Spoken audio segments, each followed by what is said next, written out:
안녕하세요. 이 험한 세상에 홀로 아이를 키우며 살아가는 싱글맘이에요. 저는 오늘 이 사연글을 쓰면서 꼭 알려드리고 싶은 게 있어요. 가족 계획은 최대한 철저하게 결혼 후에 하라는 거요. 저와 남편이 애가 생겨서 결혼하게 된 케이스거든요. 물론 애가 생겨서 결혼한 사람들이 모두 저처럼 망하지는 않겠지만 그래도 조심해서 나쁠 거 없잖아요. 잘못하면 정말 지옥 문 앞까지 갔다 올 수도 있거든요. 저와 남편은 20대 초반에 만나서 예상하지 못한 아이를 임신해서 결혼까지 하게 됐어요. 그때는 저도 어렸고 아이가 그렇게 쉽게 생길 줄 몰랐죠. 남편은 얼굴도 잘생겼고 옷도 잘 입는 사람이었어요. 당시에도 많은 여자들이 남편에게 찝적대고는 했어요. 애가 생겨서 결혼하게 됐을 때는 남편을 좋아하는 여자들에게 나쁜 소리도 많이 들었었죠. 그래도 남편은 책임을 지려고 했어요. 지금 생각해보면 그것은 책임이 아니라 소문이 이상하게 나는 게 싫었던 것 같았지만 그럼에도 제 아이를 책임져 주는 건 너무 고마운 일이었어요. 그런 남편과는 다르게 시부모님은 저를 무척 싫어하셨어요. 아들 임신시켜서 앞길 막는 여자라며 처음에는 그 애가 내 아들 애인 거 확실하냐며 친자 검사까지 하자고 하셨거든요. 애가 태어나고 정말로 그렇게 했어요. 그렇게 하지 않으면 10년, 아니 100년이 지나도 저를 부정한 여자로 만들고 제 아이를 혼외자처럼 만들 것 같았거든요. 검사를 하고서야 아이에 대한 공격은 멈추었지만 여전히 저를 향해서는 날선 공격을 퍼부었어요. 본인들 눈에는 차지도 않는 며느리, 그게 저였던 거예요. 더 좋은 여자를 만날 수도 있는데 너 때문에 만나지 못했다는 말을 수십 번도 더 들었으니까요. 며느리 취급 안 한다면서도 일이 생기면 불러서 일 시키고 돈 내야 할 거 있으면 돈도 달라고 윽박지르고 여하튼 그런 사람들이었어요. 저는 임신과 출산, 육아 때문에 학업도 꼬이고 취직도 꼬인 사람이었죠. 애가 3살이 될 무렵이 되어서야 제게 시간이 주어졌죠. 아이 때문에 열심히 살아가려 했었지만 이상하게도 버는 돈보다 나가는 돈이 더 많았어요. 남편은 나이가 들어도 아이가 생기고 가정이 생겨도 포기하지 못하는 것이 2가지 있었거든요. 바로 외모를 가꾸는 것과 명품에 대한 사랑이요. 솔직하게 말해서 우리가 돈을 못 버는 건 아니었어요. 남편은 좋은 직장은 아니지만 그래도 꼬박꼬박 월급이 나오고 있었고 저도 직장에서 일을 하면서 월급을 받고 일했어요. 살뜰하게 살면 그래도 조금은 저축할 수 있는 만큼은 벌었어요. 그런데 남편의 사치가 저희를 점점 올가매는 거예요. 빚을 지면 안 된다는 일념으로 투잡까지 뛰는데도 감당이 안 될 정도로 빚이 늘어서 결국에는 집을 팔고 허름하고 낡은 집으로 이사하게 되었어요. 그리고 결혼 5년 차에 남편은 새로운 취미가 생겼어요. 바로 캠핑이었죠. 한창 캠핑 붐이 일어날 때였는데 하루가 멀다 하고 비싼 캠핑 장비를 사들이더라고요. 혼자 즐길 거라면서 아기자기하고 예쁜 소품도 사들이는 걸 보고 저는 저와 아이를 위해 사는 건가 싶었어요. 그런데 정작 저와 아이는 제일 처음 캠핑에만 같이 가볼 수 있었어요. 그 뒤에는 이런저런 핑계로 남편 혼자서 다니게 됐어요. 여전히 캠핑 장비를 사느라 생활비를 주지 않는 남편에게 저는 몇 번이고 말했어요. 제발 이제 그만 좀 사라고요.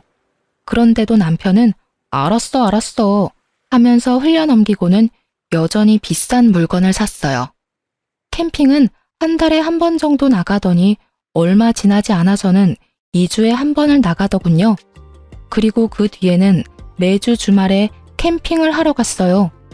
사실 이상하다는 생각은 안 했어요. 힘드니 혼자 있는 시간을 갖고 싶다는 남편에게 더 이상 캠핑 장비를 사지 않는 것을 조건으로 보내준 거였거든요.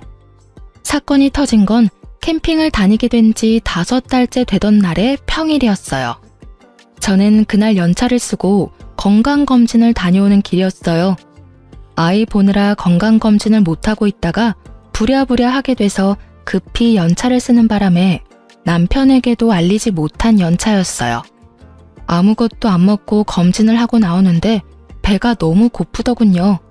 시간을 보니 점심시간이 다 되어가고 있었고 남편 회사가 근처에 있었으니 오랜만에 남편과 밥이라도 같이 먹을까 싶어 남편에게 전화했어요.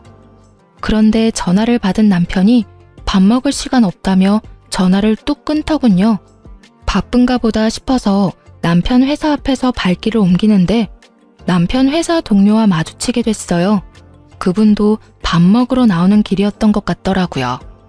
제가 인사를 하니 그 사람도 인사를 해오며 이상하다는 듯 말하더군요. 여기는 어쩐 일이세요? 오늘 그 친구랑 같이 캠핑 가시기로 했다면서 여행 취소됐나요? 그 말에 너무 당황했어요. 저는 아무렇지도 않은 척을 필사적으로 하며 물었죠. 아, 남편이 캠핑 간다고 하던가요? 연차는 내일까지일까요? 아니요, 하루만 썼던데요.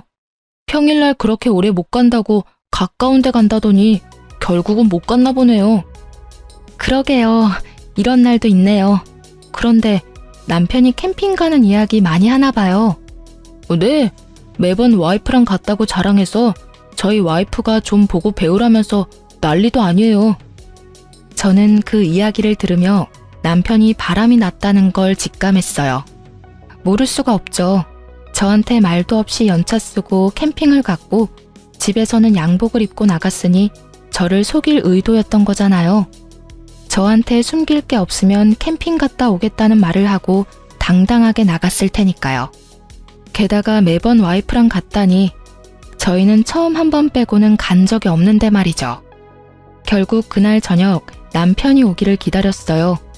남편은 주차장에 차를 대고 양복을 입은 채 나오더군요. 저는 남편 차량 앞으로 가서 트렁크부터 열었어요. 캠핑 장비들이 고스란히 들어가 있었어요. 저는 남편의 뭐 하냐는 말은 무시한 채 캠핑 장비들을 하나하나씩 다 열어봤어요. 그리고 마침내 발견했죠. 여자들의 화장품 파우치를요. 5달 동안 몰래 만나다 보니 안 걸릴 거라 생각했는지 아니면 귀찮아서 그냥 가져갈 생각이 없었는지 그게 그 자리에 떡하니 있더군요. 제가 그걸 들며 남편에게 말했어요. 이거 뭐야? 어떤 년이랑 바람이 나서 평일에 연차까지 쓰고 만나. 남편이 잠시 당황하더니 누나를 굴리더군요. 이번에 친구 부부가 왔었는데 친구 부부네 와이프가 쓰던 거야. 여기에 들어가 있을 줄 몰랐네. 거짓말 그만해. 친구 부부랑 캠핑을 갈 거면 캠핑 간다고 말하면 되지. 나한테는 일하러 가는 것처럼 양복 입고 가놓고 연차 쓰고 캠핑을 가? 그리고 돌아올 때도 봐. 당신 양복으로 갈아입고 나왔네? 나 속이려고 그런 거 모를 줄 알아? 내가 바보야? 등신이야? 언제부터 만났어? 어떤 년이냐고. 진정해. 여기서 이럴 게 아니라 들어가서 이야기하자. 여기서 끝내고 가. 집에 들어가서 애 있는 앞에서 너희 아버지 바람났다 하고 이야기하면 애가 좋아서 박수치겠다. 그치? 애한테 무슨 상처 주려고 집안에서 이야기하재? 정신이 나갔지? 여자랑 바람나니까 애도 와이프도 눈에 뵈지도 않지? 그런 거 아니야. 진정 좀 하라니까. 내가 바람핀 증거가 없잖아. 증거가 왜 없어? 너 캠핑 갈 때마다 와이프 데리고 간다고 했다면서. 내가 너하고 캠핑 딱 한 번 해봤어, 이 나쁜 새끼야. 그 비싼 캠핑 장비 여자 만나려고 샀어? 누구는 생활비 쪼들려서 투잡 뛰는데 누구는 생활비 아껴서 여자 만날 때 쓸 장비 사고 있고 내가 속이 터지겠어 안 터지겠어? 한바탕 속에 있는 말을 다 토해내고 나니 남편 놈은 얼굴을 굳히고 당분간 따로 있자고 하더군요. 그러면서 자기는 시댁으로 가겠다고 하더라고요. 저는 지금 가면 용서 못한다고 말했어요. 그랬더니 마음대로 하라며 시댁으로 가버리더군요. 그런데 시댁에서 남편이 시댁으로 들어오니 놀란 것 같더라고요. 저한테 전화와서 하늘 같은 남편을 왜 쫓아냈냐고 난리를 피웠어요. 너 눈에 뵈는 게 없어? 누가 하늘 같은 남편을 시댁으로 쫓아내? 네가 이럴 자격이나 있니? 애 하나 가진 걸로 우리 집에 들어와 눌러붙은 너한테 우리 아들 함부로 대할 자격 없어. 어디서 저런 모자란 게 들어와서 아이고 내 팔자야. 저도 이번만은 참을 수 없었죠. 네, 그 하늘 같은 남편이 다른 년이랑 바람을 5달 동안 피우고 오늘 저한테 거짓말 하다가 들켰거든요. 평일날 일까지 쉬어가며 여자 만나다가 걸리더니 시간을 좀 갖자며 먼저 시댁으로 간 게 그 하늘 같은 남편이에요. 아무것도 모르시면서 왜 저한테 전화해서 이 난리예요? 이 집안은 바람 피워도 하늘 같은 남편이면 다 용서가 되나 보죠? 뭐? 야, 우리 아들 바람핀 증거가 어디 있어? 그리고 너 같은 년이 옆에 있으니까 우리 아들이 바람을 필 만도 하지. 네가 뭐가 잘났어? 어? 예쁘기를 해. 돈이라도 잘 벌어. 집안도 별 볼 일 없고 눈치도 없는 게 어디서 큰 소리로 따박따박 말대꾸를 해? 네가 눈에 뵈는 게 없지? 결혼시켜주니 시댁이 우스워? 증거는 차고 넘쳐요. 캠핑 장비 안에 여자 물건이 가득하던데요. 어떤 년인지 잡히면 남편이랑 둘이 묶어서 불륜 남녀라고 온 마을에 소문내고 다니려고요. 제가 못생기고 돈도 없고 시댁도 별 볼 일 없고 눈치도 없어서 그런 식으로밖에 일 처리를 못하거든요. 꽥 소리 지른 저는 전화를 바로 끊어버렸어요. 그리고 남편이 없는 틈을 타 집에 있던 캠핑 장비들을 모두 중고 사이트에 올려서 팔아버렸어요. 구매한 지 얼마 안 된 것들인데다가 남편 새끼랑 상간녀가 얼마나 곱게 사용했는지 좋은 가격에 팔아제껴서 그나마 마음이 편했죠. 그리고 그 물건들을 다 팔고 나니 남편이 집에 돌아왔어요. 그리고는 캠핑 장비 사라진 걸 보곤 화를 내더군요. 여기 있던 장비 다 어쨌어? 팔았다. 왜? 너 여태껏 우리 집에 생활비 안 줬어. 다 팔아도 그 생활비 반도 안 나오더라. 당신이 안 준 생활비라고 생각하면 안 아까울 거야. 어차피 있으면 여자나 만나러 다닐 때 쓸 장비 뭐하러 집에다 놔둬? 그게 다 얼만데 그렇게 후려쳐서 받았어. 아무리 화가 나도 이건 아니지. 뭐가 아닌데? 아닌 건 네가 저지른 불륜이지. 앞으로 캠핑 장비 사들이기만 해봐. 네가 또 바람 피우는 거라 생각하고 내가 손수 오는 족족 다 분지르고 태워버릴 거니까. 알았어. 앞으로 안 사면 되잖아. 그리고 그 여자랑 다 정리했으니까 이제 그만해. 뭘 그만해? 지금 여기서 그만하자고 말할 수 있는 사람은 나야 당신이 아니라. 왜 네가 여기서 뭐가 되는 것처럼 구는데? 그냥 이참에 헤어질까? 나도 이렇게 구질구질하게 사는 거 질렸어. 나도 내 새끼랑 느긋하게 카페도 다니고 여행도 다니고 저녁에 같이 뒹굴면서 살고 싶어. 돈 없어서 매번 저녁마다 투잡 뛰러 나가는 마누라 놔두고 개집질을 하는 남편을 보고 어떻게 열이 안 받고 화가 안 나? 너라면 화 안 나겠냐? 알았어. 내가 미안해. 사과할게. 더 이상 여자 안 만날 거고 오로지 우리 가정에 충실하고 딸하고 당신한테 잘할게. 그럼 됐지? 갑자기 이렇게 사과하고 다 끝내자고? 어이가 없어서. 당신은 뭐가 그렇게 당당해? 당신 미안하다 그러면 내가 아이고 그래요 괜찮아 하고 말할 줄 알았어? 사과는 내가 원할 때 받아줄 거야. 그 전까지는 나한테 사과하지 마. 저는 여전히 화가 풀리지 않았고 오히려 의심만 더 들었죠. 남편 놈이 왜 여자랑 이렇게 바로 헤어졌을까 싶었거든요. 이때는 그런 생각이었어요. 그 여자랑은 재미만 보고 싶었던 건가? 하고요. 남자들이 바람나면 마누라한테 다시 돌아오는 경우가 많으니 그런 거라고 생각하긴 했는데 너무 급작스럽게 3일 만에 모든 게 끝나 있었잖아요. 그럴 거면 남편이 그렇게 공들여 만났을까 싶기도 하고. 그래서 나중에 뒤를 캐봤는데 정말로 만나는 사람이 없더라고요. 정말로 남편이 마음을 고쳐먹었다고 생각하기로 했어요. 그때부터는 저와 아이에게 눈에 띄게 잘해줬거든요. 아이가 좋아하니 저도 용서할 마음이 들었어요. 그런데 그것도 오래 가지는 않았어요. 여자 문제가 또 터졌거든요.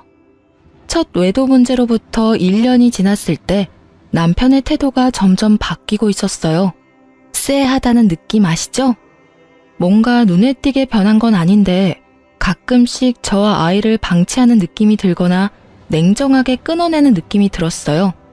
처음에는 그냥 직장에서 기분 나쁜 일이 있었나 보다 싶었는데 그게 아니더라고요. 점점 더 그게 심해지면서 이혼 직전에는 완전 남처럼 대했거든요. 무슨 일인지 물어보려고 운이라도 떼면 말도 섞고 싶지 않다는 표정으로 밖으로 나가버리니 대화를 할 수도 없었어요. 그리고 그 뒤로 몇 번의 대화를 시도한 끝에서야 남편이 왜 그러는지 알게 됐어요. 요새 왜 이렇게 날카롭게 굴어? 내가 뭐라도 알아야 신경을 쓰지. 애한테도 그렇게 차갑게 대하고 대체 무슨 일인데? 나한테 화난 거라도 있어? 이제 그만하자. 나 당신이랑 계속 만나고 싶은 마음 없어. 사랑하는 사람이 생겼거든. 이제부터는 그 사람한테만 집중하고 싶어. 뭐? 사랑? 당신 미쳤어? 당신 유부남이야. 애 딸린 유부남. 그런데 무슨 사랑이야? 그거 사랑 아니고 불륜이거든? 와, 대단하다, 대단해. 결국은 바람을 또 피우네? 바람 피우는 거 아니고 사랑. 나 당신이랑 이혼할 거야. 법대로 하자면 법대로 해. 나는 그 여자랑 결혼까지 할 거라서 솔직하게 말하면 한시라도 빨리 이혼하고 싶거든. 정말 네가 미쳤구나? 뭐? 결혼? 지금 결혼 상태인 네가 결혼? 내가 쉽게 이혼해 줄 것 같아? 어떤 년인데? 내가 얼굴이나 한번 보자. 도대체 어떤 년이길래 남의 남자를 꼬셔서 이혼까지 하도록 만들어? 남편이 저를 아래 위로 훑어보더니 짧게 한숨을 쉬며 저한테 소리 지르더군요. 그 꼴로 누구를 만나? 당신 거울 좀 보고 살아. 내 옆에 있을 때마다 내가 얼마나 부끄러운지 알기는 해? 얼굴이 못생겼으면 꾸미고 다니기라도 해야지. 완전 아줌마 꼴에 옷은 다 늘어져서. 내가 여태껏 참고 산 것만도 대단하다는 생각 안 들어? 당신이 뭘 참고 살았는데? 나쁜 새끼야. 나도 너처럼 생활비 안 쓰고 화장품에 옷에 미용에 썼으면 이렇게 망가지지는 않았어. 내가 살림하느라 고생할 때 옆에서 얼굴 두드리며 치장만 열심히 하던 주제에 뭐? 참고 살았다고? 마누라가 돈 벌어서 인간답게 살 수 있게라도 해줬으면 고마워해야 하는 게 당연한 거 아니야? 가만 보니 진짜 쓰레기 아니야. 그래, 쓰레기 할게. 그러니까 이혼해줘. 최대한 빨리. 남편은 저와 부딪히는 걸 피하며 무조건 이혼하자고 달려들더군요. 그 길로 나가서 들어오지 않았어요. 아마 시댁에 들어가서 살던지 상간녀 집에서 같이 살던지 하겠죠. 분노로 정신이 나갈 것 같은 저는 일주일 연차를 신청했어요. 그리고 그 일주일 동안 남편 뒤를 졸졸 따라다녔어요. 이틀째가 돼서야 저는 상간녀를 보게 됐어요. 정말로 저와는 정반대의 여자였어요. 예쁘고 못생기고의 문제가 아니었죠. 몸에 걸치고 있는 모든 것들이 명품이나 명품에 준하는 브랜드였거든요. 온몸을 명품으로 휘감은 여자는 남편과 함께 유유자적하게 쇼핑을 하더라고요. 비싼 주얼리샵에서 무언가를 구매하고 나오더라고요. 그걸 보면서 진짜 살이 부들부들 떨리는 기분을 참아냈어요. 마누라한테는 기념일에도 선물 하나 안 사주더니 저런 여자한테 빠져서 돈은 잘만 쓰는구나 싶었거든요. 그렇게 남편의 뒤를 쫓는데 두 사람이 큰 주택 앞에서 내리더군요. 그리고는 한 차례 안아주더니 남편은 자기 차를 끌고 떠났고 상간녀는 그 주택으로 들어가는 것처럼 보이더니 그 현관 앞에서 잠시 서 있다가 남편이 내려간 길 반대편으로 내려가더군요. 이상하다는 생각에 상간녀의 뒤를 쫓았는데 생각지도 못하는 곳으로 향하더라고요. 저는 그걸 보고 아주 좋은 생각이 떠올랐어요. 바로 남편에게 빅엿을 먹일 생각이요. 며칠 더 상간녀 뒤를 쫓던 저는 일주일 뒤쯤 남편을 불러냈어요. 긴 말 안 해. 이혼 다시 생각해. 나 정말로 마지막 기회 주는 거야. 다 정리하고 나랑 애 옆으로 돌아와. 그러면 용서는 해줄게. 언제가 될지는 모르겠지만 그래도 애 아빠잖아. 내가 왜 당신이랑 살아야 되는데? 당신보다 100배는 더 좋은 여자랑 결혼할 거니까 당신도 제발 그만하고 나 좀 보내줘. 이러면 당신만 곤란한 거 잘 알잖아. 나 말고 다른 사람도 만나봐야지. 언제까지 나한테 매달려 있을 건데? 결국은 당신 발로 무덤 파고 들어가겠다는 거네? 좋아. 나도 나 싫다는 남자 붙잡고 살 정도로 뻔뻔하고 멍청한 여자는 아니니까. 그럼 나도 내 조건 들어주면 바로 이혼해 줄게. 애 친권, 양육권 나한테 주고 매달 양육비 보내. 그리고 지금 살고 있는 집도 나한테 줘. 어차피 돈도 얼마 안 되는데 그걸로 위자료 하면 되겠네. 그거면 돼? 고작 그거 받겠다고 여태까지 그 난리 친 거야? 미리 말했으면 내가 알아서 챙겨줬을 텐데 뭘 그렇게 바락바락 악을 써. 애는 당신이 데려가. 어차피 그 여자는 애 필요 없대. 그리고 집도 당신이 가져가. 지금 당장 이혼 서류 내 앞에서 작성하면 나도 지금 당장 명의 변경해줄게. 그럼 됐지? 정말로 큰 소리치며 남편이 인심후한 사람처럼 말하더군요. 이 거래가 얼마나 중요한 건지도 모르고 말이죠. 저는 속으로 웃으며 미리 준비해뒀던 이혼 서류를 건넸어요. 그러자 남편이 씩 웃더군요. 다 자기가 그린 대로 일이 흘러간다고 생각하고 지은 웃음이었겠지만 저는 알고 있었어요. 저 웃음이 오래가지 못할 거라는 걸요. 그렇게 저는 집을 받았고 아이를 데려올 수 있게 됐어요. 명의 이전해주고 남편은 시댁으로 갔고요. 제가 남편에게 기분이 안 좋으니 이혼 결정될 때까지 떨어져 지내자고 했고 남편이 흔쾌히 나가준 거였죠. 그렇게 남편이 시댁에 돌아간 지 며칠 만에 시댁에서 전화가 왔어요. 잠깐 시댁에 오라고 하더군요. 무슨 일인가 싶어서 갔더니 시댁에서 봉투를 하나 건넸어요. 두둑한 걸 보니 돈이 꽤 많이 들어가 있었죠. 이게 뭐죠? 뭐겠어? 위자료야, 위자료. 이거 먹고 우리 아들한테서 더 이상 질척대지 말고 깔끔하게 떨어져. 그리고 어디 가서 우리 아들 전처라고 말하고 다니지도 말고. 어기면 정신적 피해 보상으로 위자료 3천만 원 요구할 거야. 요컨대 입막음용 값이었던 거죠. 참으로 대단한 분들이었어요. 아들을 위해 뭐든 다 할 수 있는 분들이죠. 잘못한 자식 새끼에 대한 사랑을 이런 방식으로만 할 수 있는 사람들을 보니 머리가 어지랬죠. 하지만 저는 그걸 거부할 이유가 없었어요. 제가 그걸 집어들자 시모가 종이를 한 장 들이밀더군요. 각서다. 우리 아들 봐도 아는 척 하지 말고 애가 우리 아들 애라고 찾아오지도 말고 어디 가서 우리 아들 전처라고 말하지 말라는 내용이야. 알아들었으면 각서에 지장 찍어. 저는 그것을 읽고는 한마디를 꺼냈어요. 죄송한데 여기 몇 가지 더 추가해도 될까요? 내용 듣고 결정하마. 이혼하고 나면 번복은 할 수 없다. 이 항목이랑 양육비는 꼭 줘야 한다. 아이에게 접근하지 않는다. 이 세 가지도 넣어주세요. 뭐든 꼼꼼하게 하는 편이 좋은 법이죠. 어차피 애는 필요 없다면서요? 그러면 이렇게 써야 하고 양육비는 이혼해서 제가 친권과 양육권을 가져간 이상 지불해야 하는 거니까 어쩔 수 없어요. 안 줄 때를 저도 대비해야 하니까요. 시모가 잠시 생각하더니 별로 해가 될 게 없는 내용이다 싶었는지 알겠다며 도장을 찍더군요. 그걸 보고 저도 지장을 찍었어요. 이제야 속이 시원하네. 여태껏 며느리라고 하나 있는 게 아주 모자라서 속을 썩이더니 마지막에는 그래도 기분 좋은 일 하나 해줬구나. 너는 우리 집이랑 안 맞았던 거야.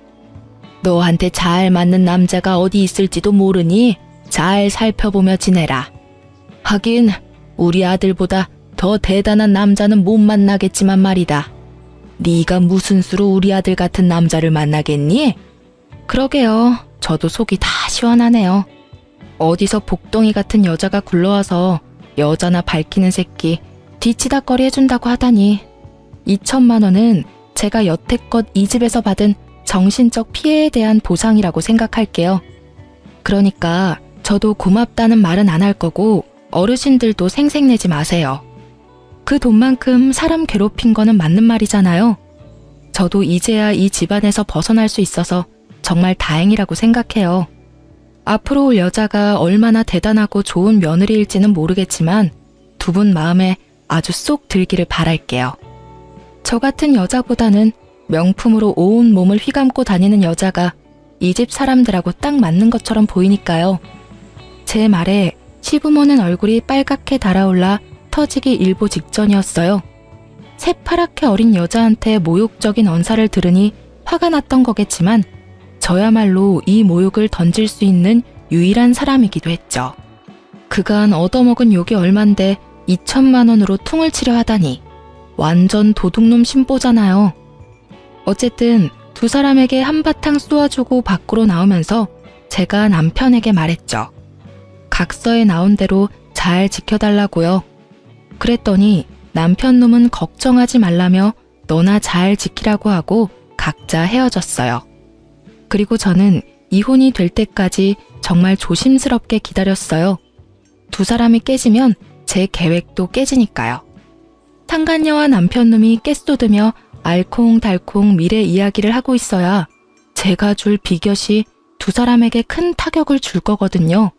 그리고 법적으로 모든 게 정리되자마자 남편부터 불러냈어요. 커피숍에 들어서는데 남편이 앉아있는 게 보이더군요. 제가 다가가자 남편 놈이 살짝 놀란 얼굴로 쳐다봤어요.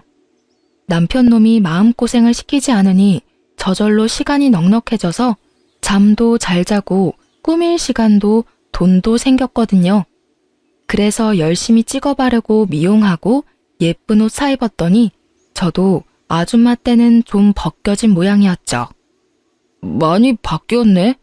그거 보여주려고 나오라고 한 거야? 당신이 아무리 찍어 바르고 꾸며도 나는 당신한테 안 돌아가. 뭐래? 정신 나갔어? 당신이랑 나랑은 남보다 못한 사이야. 너 좋으라고 꾸민 거 아니거든? 착각도 적당껏 좀 해.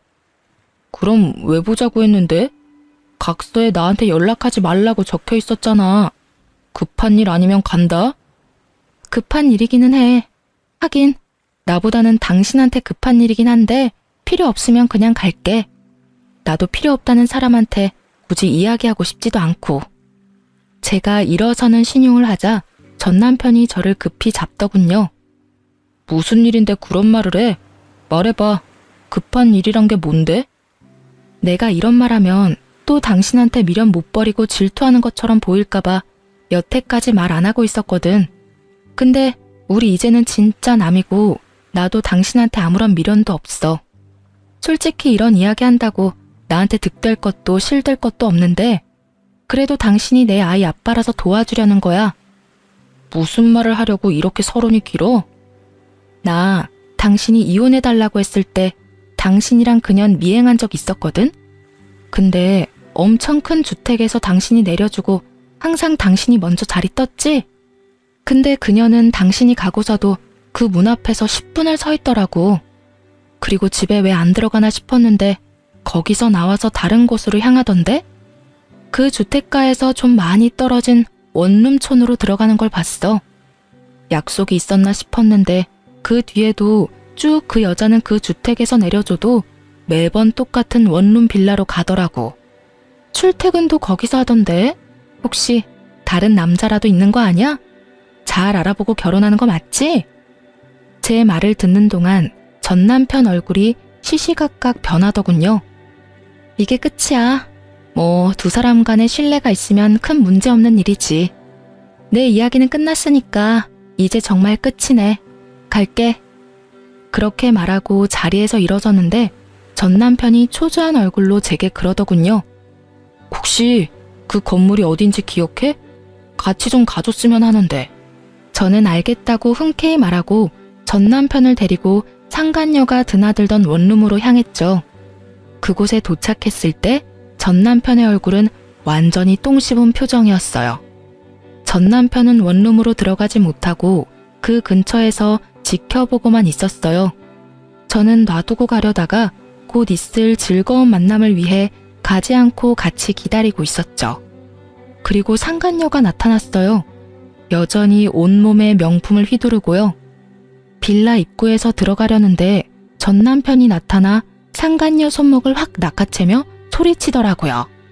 너 뭐야? 여태까지 부잣집 딸인 것처럼 나 속인 거야? 네가 왜 여기서? 오빠, 여긴 어떻게? 아는 사람이 있어서 여기 잠깐 들른 거야. 아는 사람? 그러면 너 혹시 바람났어? 다른 남자 만난다고 이 원룸에 드나드는 거야? 전 남편의 그 말에 상간녀가 아무 대답도 못하고 버벅거리며 전 남편 눈치만 보더군요. 말해봐. 너 바람난 거냐고. 나랑 결혼하기로 해놓고 다른 남자랑 동거해? 그런 거 아니야. 사실은 집에서 나와서 여기서 잠깐 다니고 있어. 직장이 여기랑 가까워서 다른 곳 구할 때까지만. 거짓말할 생각 말고 똑바로 말해. 너 부잣집 딸 아니지? 상간녀는 전 남편 말에 대답도 못하더군요. 남편이 그걸 보고 얼굴을 일그러뜨리더군요. 어쩐지 이상하다 했어. 그렇게 돈이 많은 년이 왜 나한테 결혼 준비 다 맡기는지 이해가 안 갔는데 돈도 없는 년이었네. 우와, 진짜 어이가 없어서. 너 도대체 뭐 믿고 나한테 거짓말한 거야? 말 좀 해봐. 그게... 지금 걸치고 있는 것도 다 짝퉁이야? 너 설마 나하고 결혼하려고 그런 거 모으고 다닌 거였어? 그럼 너 직장도 거짓말했어. 너 대기업 다닌다며. 미안. 오빠, 나도 일이 이렇게 될 줄은 몰랐어. 이걸 보니 제 짐작이 맞았더라고요. 전 남편은 상간녀가 돈 많은 여자라고 생각했나 보더라고요. 그래서 돈 많은 여자와 결혼하기 위해 저랑 이혼하자고 당당하게 말했던 거고요. 그리고 그럴 거라고 생각하고 저한테 그 다 허물어져가는 집 명의에 애 친권, 양육권까지 싸그리 다 줘버린 거예요. 자기 무덤 파는 줄 모르고 말이죠. 삽질도 그런 삽질이 없었죠. 제가 이걸 언제 깨달았냐면 첫 번째 외도 때 남편이 금방 상간녀와 헤어졌다고 했잖아요. 그때 남편이 왜 이렇게 쉽게 끊었나 생각했는데 알고 보니 첫 번째 외도 상대가 그리 잘 사는 집이 아니었던 것 같더라고요. 간보다가 아닌 것 같으니 헤어지자고 하고 저한테 다시 돌아온 거였죠. 제가 좋아서가 아니라 제가 벌어다 줄 돈으로 열심히 꾸미고 치장하려고요. 완전 나쁜 놈의 새끼가 따로 없어요. 마누라를 뭐라고 생각하는 건지. 두 번째 외도에서는 온몸을 명품으로 휘감은 여자를 만나서 옳다구나 싶어서 뺏기지 않으려고 열심히 작업하고 저한테 이혼 선언까지 한 거죠. 그것마저 잘못 생각한 거지만요. 그 명품들이 짝퉁일 거라고는 생각도 못했나 보죠. 하긴 마누라 돈으로 불륜하는 것부터가 참 바보 같은 놈이 하는 짓이긴 하잖아요. 제대로 알아보지도 않은 건 본인이면서 상간녀에게 네가 속였다며 난리 피우고 이 남자는 불륜도 사랑이 아닌 계산적으로 하는 천하의 나쁜 놈인 거죠. 하긴 불륜을 사랑으로 해도 문제가 있지만 그마저도 계산이었으면 소시오패스 아닌가요? 전 남편의 계속되는 추궁에 상간녀가 먼저 고개를 숙이더군요. 오빠, 나 사랑하는 거 아니었어? 내가 좋다며. 구질구질하고 다 늙은 아줌마 같은 마누라가 싫다며. 내가 오빠 옆에서 오빠 빛나게 해줄 사람이잖아. 지랄하네. 야, 돈도 없는 년한테 내가 무슨 관심을 가져. 부잣집 딸인 것처럼 거짓말해놓고 사랑한다고? 거짓말도 적당껏 좀 해라. 역겨워서 토 나올 것 같으니까. 전 남편의 발언에 상간녀 얼굴이 확 굳어버렸어요. 그 예쁜 얼굴이 바들바들 떨리더니 전 남편에게 한마디 하더군요. 그래서 지금 나 버리겠다고? 결혼 청첩장도 다 돌렸는데. 그래, 너 나 속이고도 결혼할 수 있을 줄 알았어? 꿈 깨라. 어디서 쥐뿔도 없는 년이. 야, 내가 쓴 돈 다 내놔.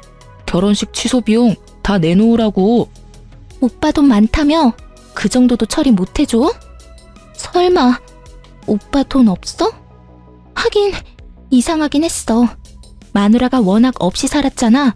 여태까지 마누라한테 돈 벌게 시키고 그 돈 갈취해서 그 비싼 물건들 사들인 거야? 미친놈. 결혼 안 하는 게 천만다행이네.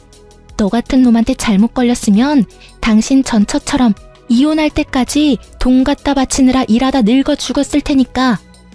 결국은 전 남편도 상간녀와 똑같았던 거죠. 두 사람 다 돈이 많은 척을 했고 두 사람 다 돈이 많은 사람을 찾은 거예요. 기생충처럼 빌붙어서 살고 싶어서.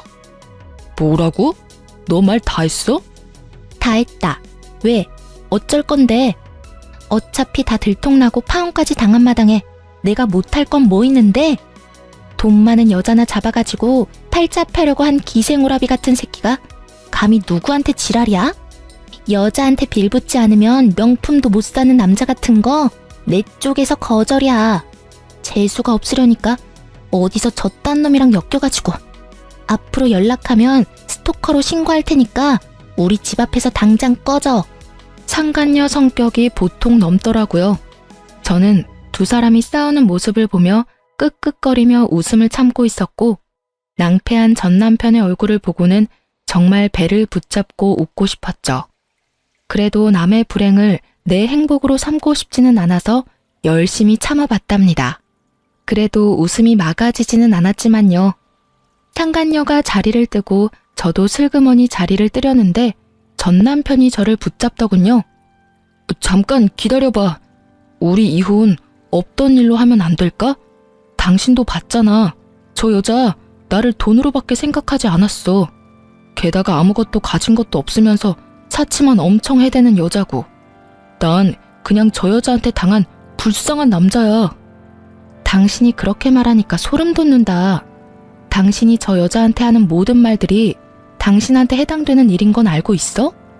당신도 나를 돈으로만 생각했잖아.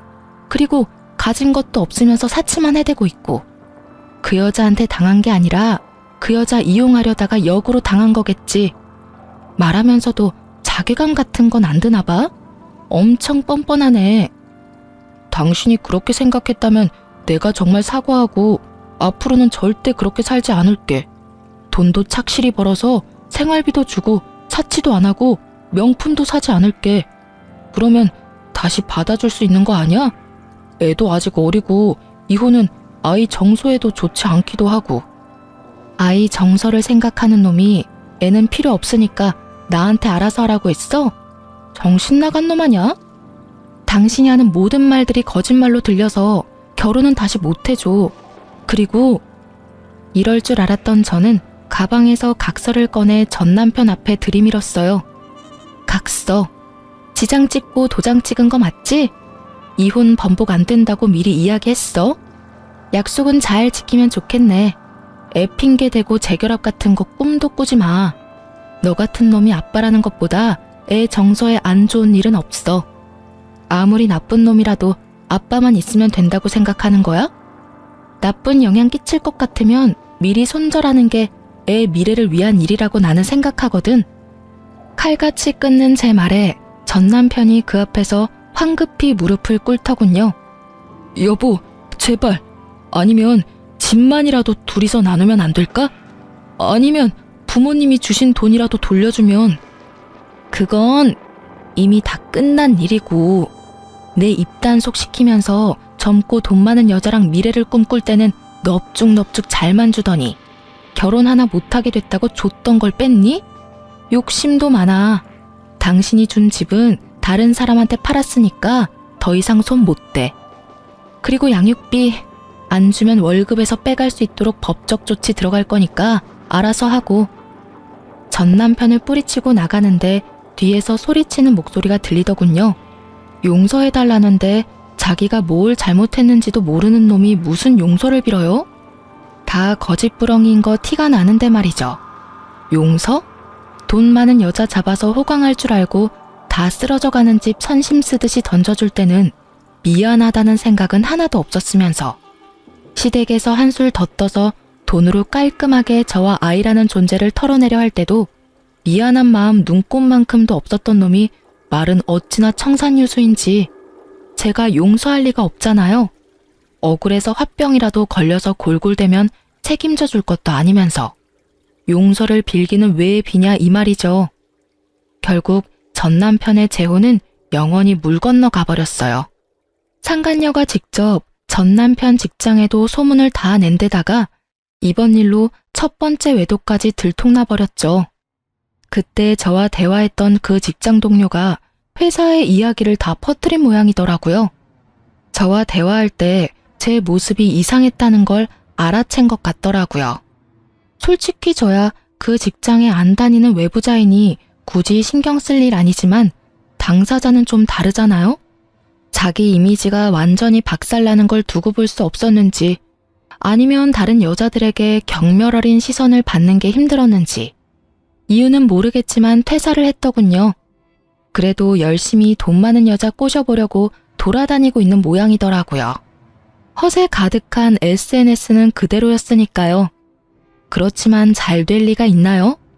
집도 없이 시댁에 얹혀 사는, 외도를 이유로 이혼하고 외도 상대와도 파혼한 남자가 잘 되는 게 더 이상하죠. 그리고 그렇게 전 남편의 새로운 시작을 응원했던 시댁에서도 1년이 다 지나고 저에게 연락을 해왔어요. 애미냐? 긴 말 안 하겠다. 애 데리고 다시 돌아와라. 기회는 2번 안 준다. 그러니까 적당히 하고 다시 와. 무슨 소리 하시는 건지 모르겠네요. 뜬금없이 전화하셔서 애미라니. 죄송하지만 저희 이제 법적으로 남남이에요. 아니지, 남보다 더 못한 사이죠. 그런데 왜 제가 돌아가요? 그리고 사람을 우습게 보시는 모양인데 기회는 그쪽에서 주는 게 아니라 제가 줘야 하는 거죠. 저는 줄 생각도 없긴 하지만 기분은 무척 상하네요. 저는 아직도 어른께서 직접 작성해서 주신 각서 잘 간직하고 있으니까 그 각서대로 행해 주셨으면 좋겠네요. 우리 아들이 저렇게 됐다 해도 너보다 잘난 건 사실이야. 그리고 넌 싱글맘으로 사는 게 얼마나 힘든지 모르지? 그거 아무나 못해. 너 같은 애가 할 수 있는 일이 아니니 얼른 이 집에 돌아와.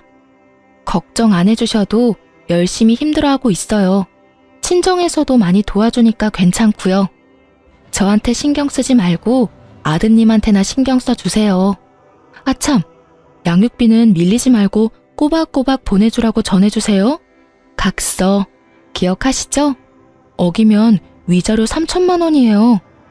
어차피 지장에 인감까지 찍었으니 어기지는 않겠지만 걱정은 좀 되네요. 전화와서 오라고 하는 거 보니 그 사람 발등에 불 떨어진 모양 같기도 하고. 어쨌든 저는 더 이상 엮일 생각 없으니까 알아서 좋은 며느리 만들어주세요. 예쁘지도 않고 돈도 없고 처가도 별 볼 일 없고 눈치까지 없는 며느리 뭐하러 다시 맞이하려 그래요? 집도 없고 여전히 어른이랑 같이 살면서 이혼과 파혼을 한 번씩 한 아들인데 그에 걸맞는 며느리 찾아주시면 되죠. 그럼 이만 전화 끊을게요. 다시 전화하지 마세요. 기분이 더러워져서 안 되겠네요. 그 말을 끝으로 전화를 끊어버렸어요. 아, 싸가지 없는 말을 하고 나니 얼마나 속이 시원하던지. 오해하지 마세요. 저는 예의범절을 잘 지키는 착한 어른이랍니다. 다만 제 심장에 비수박아서 비틀어 짜는 사람들에게까지 예의범절 지켜줄 필요 없잖아요. 이렇게 저와 그쪽 집안과의 악연은 끝을 맺었어요. 정말 길고도 질긴 악연이었죠. 아이를 갖지 않았다면 이런 일도 겪지 않았겠지만 아이가 생기지 않았다면 이런 일도 견뎌낼 수 없었겠죠. 그 아이는 지금도 무럭무럭 잘 자라고 있어요. 언젠가 아이가 아빠에 대해 궁금해하면 차분하고 진지하고 교육적인 말로 이야기해 주려고 미리 사연글을 쓰면서 정리해봤네요. 여전히 떠올리면 욕이 나올 것 같은 날들이었지만 마지막에 선사한 엿 덕분에 조금이나마 맺힌 돌덩이가 사라진 기분이에요. 그리고 글 읽는 분들께서도 조금은 시원한 기분 느끼셨으면 좋겠네요. 그럼 저는 이만 들어가 보겠습니다. 모두 행복한 하루 보내세요.